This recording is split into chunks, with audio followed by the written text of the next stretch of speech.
You're listening to a New York Islanders episode of the Jacob Valk Show. He's breaking down the team's latest goings-on as only he can.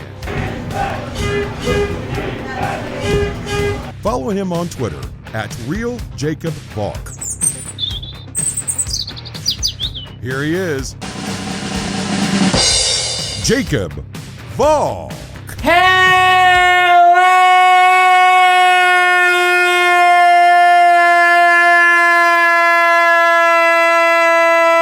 Hello, Islanders fans! Wow, that was long. I like that.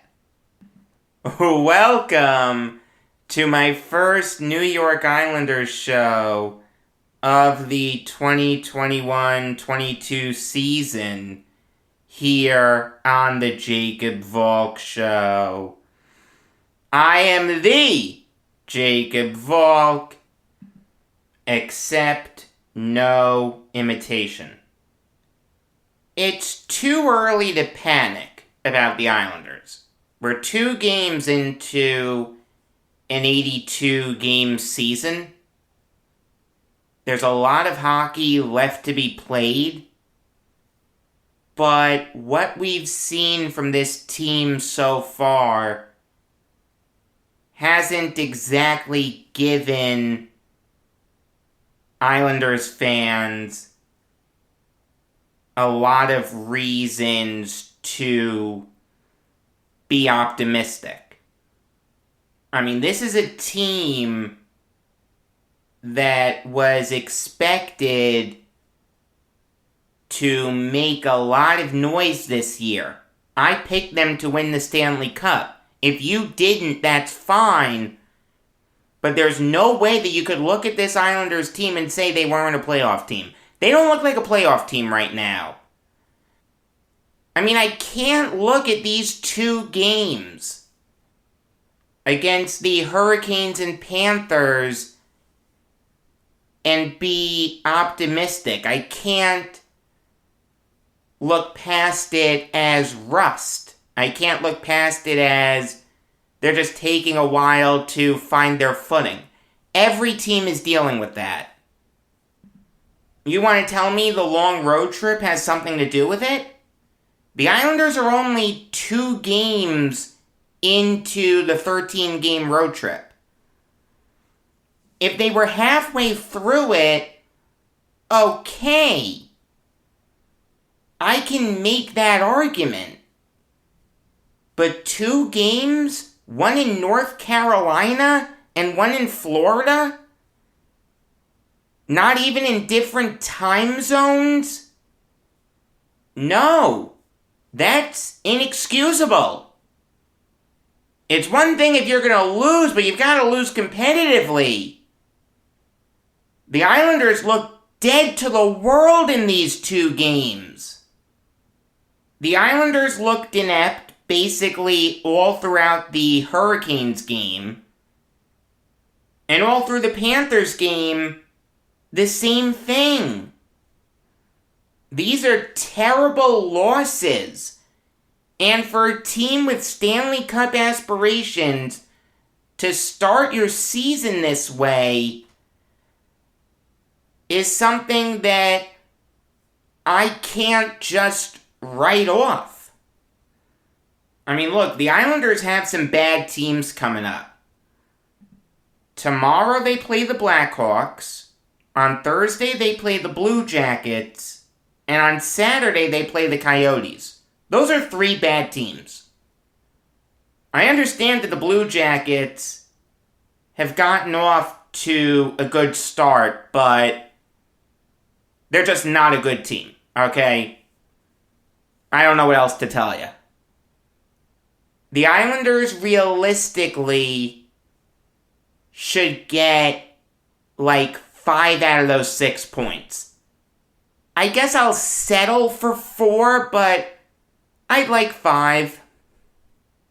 You know, here's the thing.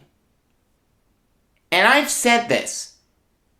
41 of the Islanders' last 69 games are going to be at UBS Arena. That's their playoff push.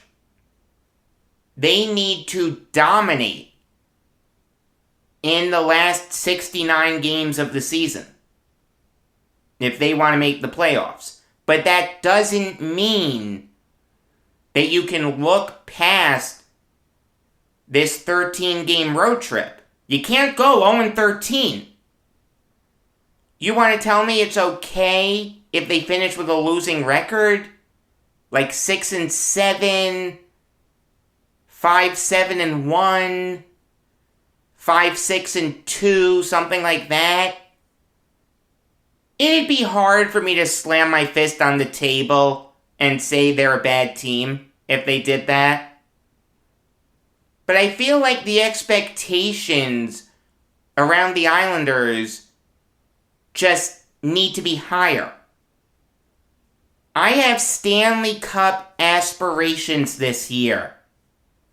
And I know that everyone in the Islanders organization does too. Back-to-back years, you lose to the Lightning in the round before the Stanley Cup Finals. You've got to take that next step. I mean, realistically, anything less than a Stanley Cup Finals appearance is a failure. You can't make back-to-back, for lack of a better term, conference finals. I know last year it wasn't the conference finals, but you know what I mean. And then get swept in that round and call that a successful season. You can't lose in 5 games and call that a successful season. Same thing with 6 games, same thing with 7 games. You've got to take that next step. Maybe for the old Islanders, I would have been okay with like a 4-7-2 road trip to start the season. Not this team. Not a team that has a legitimate argument to be Stanley Cup favorites. And again, it's one thing if you're going to lose, but lose competitively. Like if you lose by 1 or 2 goals, okay. But to get blown out in both games, that's inexcusable. Ilya Sorokin looks inept. Okay? Quite honestly, you can talk me in to starting Cory Schneider. It's clear that Sorokin isn't getting the job done. What's the worst thing that happens if you start Schneider? He gives up 5 goals? Great. Fantastic. Sorokin's already done that. You're not losing anything. This guy's given up 5 goals in back-to-back starts. I'm sorry. You've got to start someone else. Tomorrow, Cory Schneider needs to start. I have no idea when Semyon Varlamov is going to be available. The Islanders are being vague with that injury because, of course, they are. We hear that there's no timetable on Varley becoming available. We know that Matt Martin may play soon. What's the worst thing in Sorokin not starting a game? What was the plan? For Sorokin to start every single game until Varley came back? Well, unless Varley is coming back by the weekend, that's not going to work because the Islanders have a back-to-back coming up. On Saturday, they're in Arizona, and on Sunday, they're in Las Vegas. I highly doubt that Sorokin, even if he had pitched shutouts in his first 2 starts, would have started both those games. So you're going to see Schneider anyway. Why wouldn't you give him the start tomorrow? I'm not saying make Sorokin the third goalie forever. I'm not saying get rid of him. I'm just saying for a game, let Sorokin take some time off. And if Schneider pitches a shutout, I'm okay with riding the hot hand. I want to win. I don't care how the Islanders do it. I just want them to win. Would I prefer it to be Sorokin in net? Yes, absolutely. I like Sorokin. I'm not giving up on him. But at this very moment, I believe that Cory Schneider gives them a better chance of winning. You want to tell me he's going to get shelled? He hasn't played in an NHL game since March 6th of 2020? That's over a year and a half ago? I get that. I totally get that. And I'm not expecting Cory Schneider to look like the second coming of Billy Smith. All I'm saying is you can't tell me that he'd be worse than Sorokin. Back-to-back games, he's given up 5 goals. So if Schneider gives up 5 goals or 6 goals or whatever, the result is still the same. You have a goalie that couldn't get the job done. Maybe that's the impetus to bring in another third goalie. Maybe Jacob Skarek deserves a chance. I don't know. All I know is, if Ilya Sorokin can't get the job done, you've got to find someone who can. Give Schneider the chance tomorrow. He'd be going up against a Blackhawks team that hasn't won a game yet. They've lost 3 straight.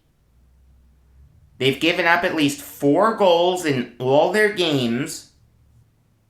Odds are you'd start Schneider on Saturday against the Coyotes since you wouldn't want Sorokin playing both games of a back-to-back. Let Sorokin start Sunday against the Golden Knights. I'm just saying, throw Schneider in a little earlier. There's no good reason not to play him.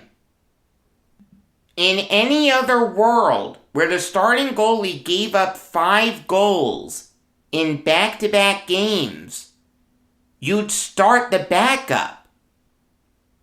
And no one's saying it needs to be permanent. No one's saying send Sorokin back to Russia. I'm just saying it's clear that he's not giving the Islanders a good chance of winning. Maybe Schneider can. I don't know. All I know is that Sorokin isn't giving the Islanders a good chance to win. And the devil you know is worse than the devil you don't know. Because the devil you don't know may not be a devil. He may be an angel. We've seen stranger things in sports than a guy who hasn't played in 17 months coming in and looking great. Not that long ago, we had David Ayers, a Zamboni driver, play goalie for the Hurricanes. He was the emergency backup goalie. He had to face the Toronto Maple Leafs. Somehow, some way, he got the win. It's one of the greatest stories in sports history. It should be made into a movie. Unbelievable things can sometimes be possible. Give Schneider a chance. Based on Sorokin's ineptitude, he deserves it.